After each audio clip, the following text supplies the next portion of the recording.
Hello, my name is Cohen Victorica, the game developer for All. This is the instructional video for my new game. The first thing I'd like to show you is the guide menu. In the guide menu, you can read up on how to play, including score, line clearing, and the levels when you clear 10 lines. You can also read the tips for using voice commands, such as you have to use Google Chrome for the voice commands to work.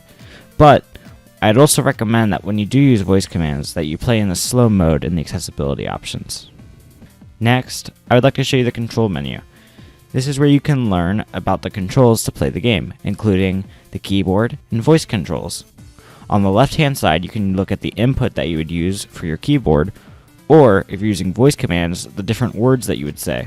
Next, we head over to the accessibility scene, where you can see the button to toggle slow mode, which makes the blocks fall slower, and the button to toggle captions, which will allow you to activate closed captions for the video game. Next, you'll see the music volume and effect volume sliders. This is where you can change the background and effect volume of the game by using the slider.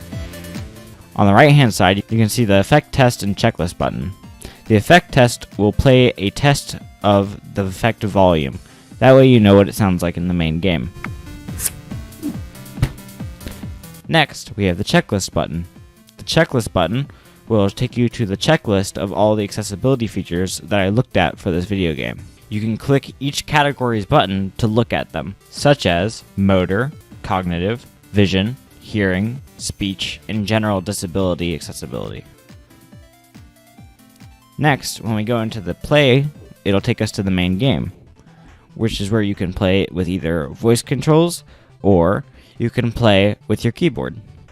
On the left-hand side, you can see where your next block will be, and you can see which block you currently have held using the shift button. On the right-hand side, you can see your current score, how many lines you've cleared, what level you're on, and what your high score is for this current session. If your game happens to fill up with blocks, as so, you'll be transported to the game over scene, where you will see your final score and get the option to play again or return back to the main menu. Thank you for watching this instructional video. My name is Cohen Victorica, the game developer for All.